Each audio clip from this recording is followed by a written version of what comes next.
তুর্কিরা সুলতানরা তো আমাদের লুট করার জন্য আসছে। এই যত বড় বড় আসছে ইকতিয়াদি বখতিয়ার খিলজি বলেন, এই ফিরোজ শাহ বলেন, এই এরা কারা?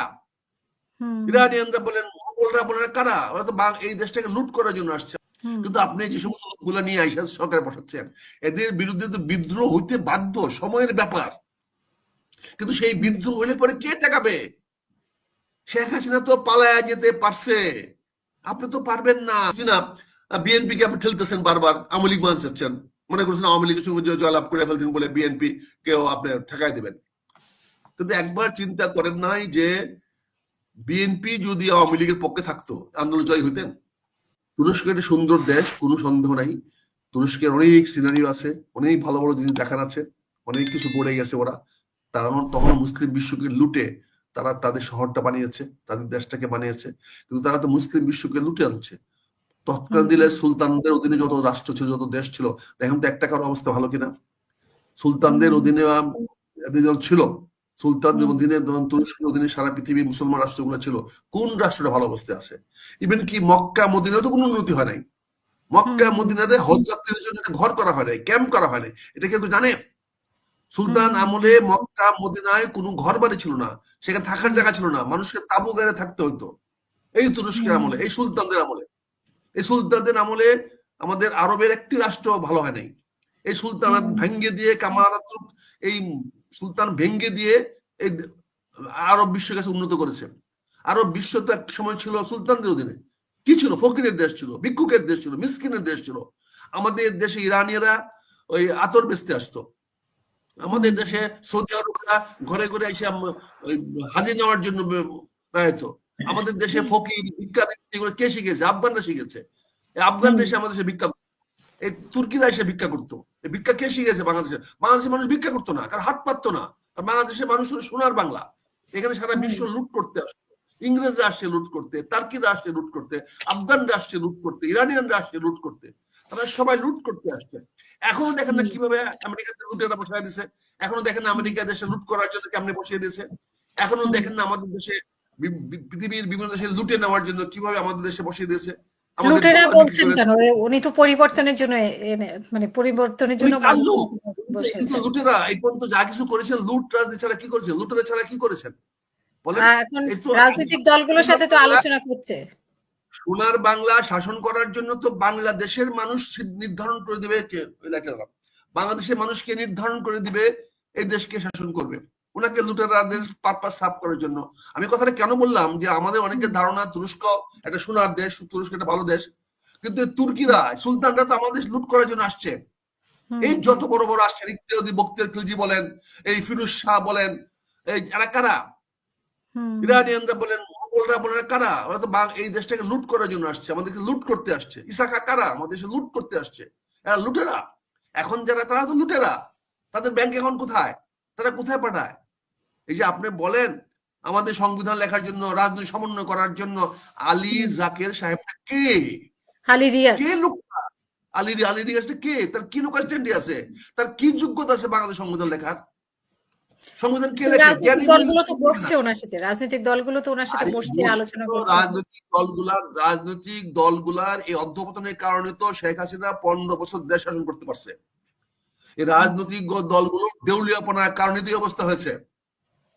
রাজনৈতিক দলগুলো এই আপনার কাছে কি মনে হয় যে একমত, মানে উনি তো বলছেন ন্যূনতম ঐক্যমতের ক্ষেত্রগুলো মানে চিহ্নিত করে সনদ করতে চান, আলী রিয়াজ যেটা বলেছেন। না, উনি ন্যূনতম, এটা কোনদিন হবে? এটা কোনদিন হবে? উনার এই চালাকি কে না বুঝে? বাচ্চারা পোলা মানুষ বুঝে? এটা হবে? তো তাহলে এত আলোচনা কিসের জন্য? এটা সময় ক্ষেপণ করে উনি লুটতরাষ্ট্র পুরা করার জন্য। উনি এখন আছেন, ওনার তো হায়াত মত আল্লাহ জানে কদিন আছে, কিন্তু উনি কদিন বা বাঁচবেন আবার বলেন? উনি এখন যে কাজটা করতেছেন বাংলাদেশের সর্বনাশের দিকে নিয়ে যাচ্ছেন। আমরা তো ওনাকে বারবার বলে আসছি যে আপনি ঘোষণা দিয়ে সরকার থাকেন। আমি তো আপনার অনুষ্ঠানে বহুবার বলেছি আপনি জাতীয় সরকার গঠন করে থাকেন, কিন্তু আপনি যে সমস্ত লোকগুলো নিয়ে আইসা সরকারে বসাচ্ছেন, এদের বিরুদ্ধে তো বিদ্রোহ হইতে বাধ্য, সময়ের ব্যাপার। কিন্তু সেই বিদ্রোহ হইলে পরে কে ঠেকাবে? শেখ হাসিনা তো পালায়া যেতে পারছে, আপনি তো পারবেন না, পারবেন না স্যার। স্যার আপনাকে উনি তো বলছেন উনি জুনের পরে আর থাকবেন না, তো জুনের মধ্যেই তো উনি সমস্ত কিছু পারবেন না, থাকবেন না মানে কি? জুন পর্যন্ত থাকতে পারবেন না। উনি জুন পর্যন্ত থাকতেই পারবেন না। উনি যে গৃহযুদ্ধ দিয়েছেন, আপনি অনুষ্ঠানের মাধ্যমে আজকে লিখে রাখেন 31শে ডিসেম্বরের পরে এই সরকার থাকবে না। এই সরকার থাকার কোনো সুযোগ আর নাই। তো নির্বাচন কাদের অধীনে হবে? নির্বাচনে গুল্লি মারেন, দেশে গৃহযুদ্ধ হবে। 31শে ডিসেম্বরের আগে দেশে গৃহযুদ্ধ হবে, গৃহযুদ্ধ হবে। আমি আবার বলছি 31শে ডিসেম্বরের আগে দেশে গৃহযুদ্ধ হবে। কে করবে? আমাকে গুলি আমাকে বিএনপি করবে? বিএনপি করবে কেন? জনগণ করবে, গৃহযুদ্ধ হবে। 31শে ডিসেম্বর মানে থাকবেন কিভাবে? কে আপনাকে ম্যান্ডেট দিয়েছে? কে আপনাকে থাকার জন্য ম্যান্ডেট দিয়েছে? এই দেশে জনগণ আপনাকে ছেড়ে দিবে নাকি? এটা কি পোলাপান রাজত্ব পেয়েছেন? এই পোলাপান কি আমাদের নাই? কত হাজার পোলাপান চান, কত হাজার পোলাপান চান এই নামবে, ডিসেম্বর মাসে নামবে মাঠে। কত হাজার চান, কত লাখ চান। তখন দেখবেন আপনি কি করে ঠেকানো দেখে। লক্ষ লক্ষ ছাত্র, কিশোর, যুবক নামবে ডিসেম্বরে মাঠে। উনি তো বলতেছেন যে মানে বিএনপি ছাড়া কেউই চাচ্ছে না, বা কেউ উনি তো শেখ হাসিনা অনেক কিছু বলছে। শেখ হাসিনা অনেক কিছু বলতো, ক্ষমতা থেকে যা কিছু বলে। তো উনি যদি তাই হয় তাহলে সবাইকে ডাকেন কেন? ওরা লজ্জা করলো না যে সবাই যখন কালকে বলে আসলো, গতকালকে বলে আসলো ওনার সামনে যে ডিসেম্বর নির্বাচন দিতে হবে, বিএনপি ছাড়া আর অনেকে বললো, তখন ওরা লজ্জা করলো না? আমি তো উনিকে শ্রদ্ধা, ওনাকে মানি। আমাকে উনি কেন নিজেকে বিতর্কিত করতেছেন? কেন করতেছেন? আমরা সবাই ওনাকে মানি। আমি তো বলছি আপনি থাকেন 5 বছর, আপনি আলী রিয়াজকে নিয়ে থাকতে পারবেন না। আপনার এই পরিষদ নিয়ে থাকতে পারবেন না, সম্ভব না। আপনি রেদওয়ানকে নিয়ে থাকতে পারবেন না। যে আমার সন্দীপ, যে আমার সেন্ট মার্টিন দিয়ে দিবে অন্যকে, যে সেন্ট মার্টিনে যেতে আমাকে বাধা দিবে, তাকে রাখতে পারবেন না আপনি। আমি বলেছি আপনি করিডোর দেন। করিডোর দেওয়া আমাদের প্রয়োজন আছে। রোহিঙ্গাদেরকে মায়ানমারে ফেরত পাঠাইতে হলে আরাকান আর্মিকে করিডোর দিতে হবে। এটা আপনি খোলামেলা বলেন। মায়ানমার আপনার সঙ্গে খেপলো কি না খেপলো এটা চিন্তা করেন কেন? আলোচনা করেন, মায়ানমারের সঙ্গে আলোচনা করেন। বাবা, হয় তুমি তোমার আইন শৃঙ্খলা কন্ট্রোল করো, নিয়ন্ত্রণ করো, না হলে আমার এই রোহিঙ্গাদেরকে তুমি নিয়ে নাও। আর তুমি যদি না নাও তাহলে আমি এদেরকে ওই করিডোর দিয়ে পাঠাতে বাধ্য হবো, আমি ওখানে পাঠাবো। এটা আলোচনা করেন না কেন? আপনি আলটিমেটাম দেন না কেন মায়ানমারকে? আপনি মায়ানমারকে দেন। আপনি মায়ানমারকে আপনি বলেন যে তুমি হয় রোহিঙ্গাকে নিবা, নাহলে আমি করিডোর দিব। I have this two choice. আমি সকল রোহিঙ্গাদেরকে নিয়ে আমি পুশব্যাক করবো, দেখে রোহিঙ্গাদেরকে পুশব্যাক করে দিয়ে আসবো। আপনি পারেন না। আপনি কথা বলবেন একটা, সকালে বিকালে বলবেন একটা। আপনি বিদেশিদের সামনে গিয়ে বলেন বাংলাদেশের রাজনীতির কথা। কেন এত দেউলিয়া কেন আপনি? আপনি বাংলাদেশের টেলিভিশন বাংলাদেশে বলতেন যে আমি এবারে বাবা ডিসেম্বর নির্বাচন দিতে পারবো না। উনি এই কথাটা যদি বলতেন আমার পক্ষে ডিসেম্বর নির্বাচন দেওয়া সম্ভব না, দেখতাম আমরা কেউ আপত্তি করে কিনা, দেখতাম ওনার কথাটাকে অন্য করে কিনা কেউ। উনি ওই বিশ্ববিদ্যালয় পোলাপানের সামনে বলে আসবে, ওই দেশের পোলাপানের সামনে চলে আসবে, বলে আসবে বিএনপি কে তাই করে আসবে, বিএনপি ছাড়া কেউ নির্বাচন চায় না। তাহলে আপনি কোথায় যাবেন? আপনি ইউনূস সাহেব যদি সত্যি মনে করেন যে অন্য কোনো উনি নির্বাচন ডিসেম্বরে দিবেন না, উনি জাতির উদ্দেশ্যে একটা ভাষণ দিয়ে বলতে পারতেন যেখানে আপনারা আমাদের কাছে এক্সপেক্ট করছেন ডিসেম্বরের আগে নির্বাচন, আমার পক্ষে ডিসেম্বরের আগে নির্বাচন দেওয়া সম্ভব না। আমি যে কর্মসূচিগুলো নিয়েছি, গ্রহণ করেছি, আমি চেষ্টা করতেছি এই কর্মসূচিগুলো আমি জুনের মধ্যে বাস্তবায়িত করব। তো জুনের মধ্যে বাস্তবায়িত করতে হবে না, মার্চের মধ্যে বাস্তবায়িত করতে হবে। তো মার্চের মধ্যে বাস্তবায়িত করে আমি একটা ডিসেম্বরের ডেট দিচ্ছি, জুনের ডেট দিচ্ছি, সেই নির্বাচন হবে। আমি যাতে সহযোগিতা চাই। একটা লোক কথা বলতো না, একটা লোক কথা বলতো না। এখন বিএনপি, আমি বুঝি না বিএনপি কে আপনি ঠেলতেছেন বারবার, আওয়ামী লীগ মান যাচ্ছেন, মনে করছেন আওয়ামী লীগের সঙ্গে জয়লাভ করে ফেলছেন বলে বিএনপি কেও আপনি ঠেকাই দেবেন। কিন্তু একবার চিন্তা করেন নাই যে বিএনপি যদি আওয়ামী লীগের পক্ষে থাকতো আন্দোলন জয় হইতেন? বিএনপি আন্দোলন ডাক দিয়েছে, বিএনপির আন্দোলনে ছাত্র যুবক সবাই এসে যোগদান করেছে, সবাই আসছে বলে সেই যুদ্ধটা সফল হয়েছে, ছাত্ররা জয়ী হয়েছে। আমরা ইনফেন্ট্রি সোলজার দিকে পাঠাই, যুদ্ধটা করে ইনফেন্ট্রি সোলজার। এই যে আমরা যারা চর দখল করি, বিভিন্ন জায়গা দখল কারাই, বুড়া মসজিদে করি, বৃদ্ধ মসজিদে করাই, এগুলো তো পোলাপান করে। জায়গাটাকে পোলাপান লিখে দেই, ওই জায়গাটাকে পোলাপান মালিক হয়ে যায়। এই যে মিল কারখানা দখল করতেছে পোলাপানরা, মালিককে পোলাপান হচ্ছে? মালিক হচ্ছে নেতারা, বিভিন্ন নেতারা, জামাতের নেতা, বিএনপির নেতা। কে দখলবাস করতেছে না? এখন বাংলাদেশ দখল করছেন, করে মালিক হয়েছেন ডক্টর ইউনূস সাহেব। উনি কি রাজনীতি দখলে ছিল? উনি কি ছিল? ছেলেরা দিয়া পোলাপানকে দিয়ে আমরা দখল করাইছি রাজ্যটা। শেখ হাসিনাকে দৌড়াইছি আমরা পোলাপানকে দিয়া। ছাত্রকে দিয়া, শিশুকে দিয়া, কিশোরকে দিয়া, ছেলেকে দিয়া, মেয়েকে দিয়া, যাদেরকে তারা গুলি করে মারতে পারবে না, যাদেরকে মারলে সমস্যা হবে, আমরা তাদেরকে দিয়ে সরাইছি। কিন্তু ক্ষমতাটা দখল করে দিয়েছেন জনাব ডক্টর ইউনূস। ডক্টর ইউনূসকে এই দেশে এই আন্দোলনের তার কি অবদান আছে, সে কি করেছে? কাজে দখলদার তো দখলদারই, সে বিভিন্ন দখল করবে। এখন ছাত্ররা আইসা যদি ক্ষমতায় বসতে চায়, আমি তো বলেছি যে বিপ্লবী সরকার গঠন করে ছাত্র থাকা উচিত ছিল, এবং ছাত্ররা এখন যদি বিপ্লবী সরকার গঠন করতে চায় করুক, আমরা সহযোগিতা করবো। ডক্টর ইউনূসকে ফেলে দিয়ে সে বিপ্লবী সরকার গঠন করুক, না ডক্টর ইউনূস সাহেবকে নিয়ে তার বিপ্লবী সরকার গঠন করুক, যে কোনো একটা করুক।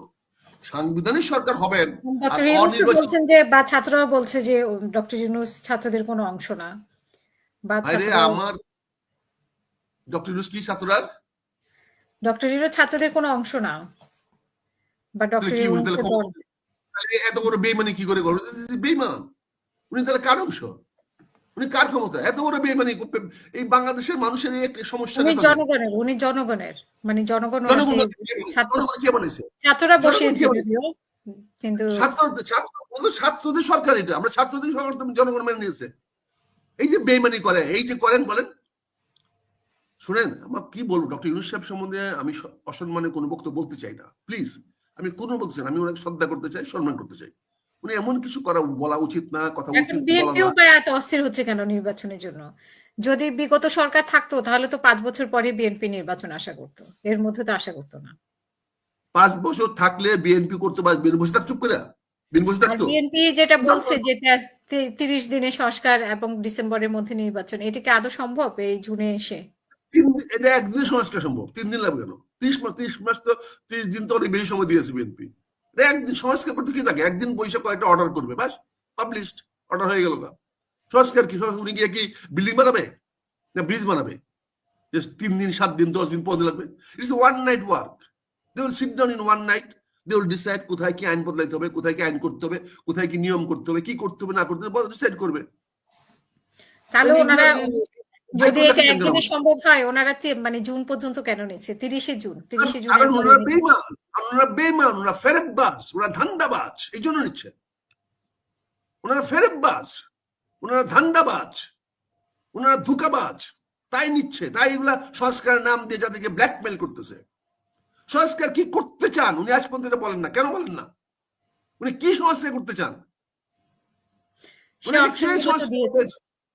হ্যাঁ, সংস্কারও করতে চাই, বিচারও করতে চাই, আর সেই সংস্কারগুলো না করেন কেন? আপনি শেখ হাসিনাকে ফাঁসি দিতে কি 1 ঘন্টা সময় লাগে? বলেন, শেখ হাসিনাকে ফাঁসি দিবেন কি সাক্ষী সাবুত দিয়া? টেলিভিশনে ক্যামেরার মধ্যে বিচার করে শেখ হাসিনা ফাঁসি দিবেন? আরেক ধান্দাবাজি। শেখ হাসিনার ফাঁসি হবে সংসদের বলে ইয়ার সামনে, সোহরাওয়ার্দী উদ্যানে, আর নাহলে শহীদ মিনারের সামনে। 3 জনকে বিচারক নিয়োগ দিবেন, 3 জন বিচারকে শুনবে। আমি গিয়ে সেখানে অভিযোগ দিব শেখ হাসিনার বিরুদ্ধে, আপনি সাক্ষী দিবেন, হ্যাঁ কথাটা সত্যি, ওনারা সাক্ষী পানিশমেন্ট দিবেন, পানিশমেন্ট ডেথ, বাস হয়ে গেল। ডেথ ওয়ারেন্ট আপনি ইস্যু করে দেন, শেখ হাসিনা ফাঁসিপ্রাপ্ত আসামি, সারা পৃথিবীতে ঘুরে বেড়াক। এটা খেলা খেলেন না, সময় নেন আপনার। আমাদের টেলিভিশনে দেখা যায় যাদেরকে বুঝান যে বিচারের ব্যবস্থা করতেছেন। এই জন্য বলছি ধোঁকাবাজ, ধান্দাবাজ, ধান্দা হচ্ছে এগুলা। শেখ হাসিনা বা আওয়ামী লীগকে বিচার করতে 1 দিন, 2 দিন, 3 দিন, বড় 7 দিন লাগে। ফর্মে কোর্ট, একটা আদালত করে শেখ হাসিনার বিচার হবে। কি এক বাকওয়াজ বানাইছে ইন্টারন্যাশনাল ট্রাইব্যুনাল কোর্ট।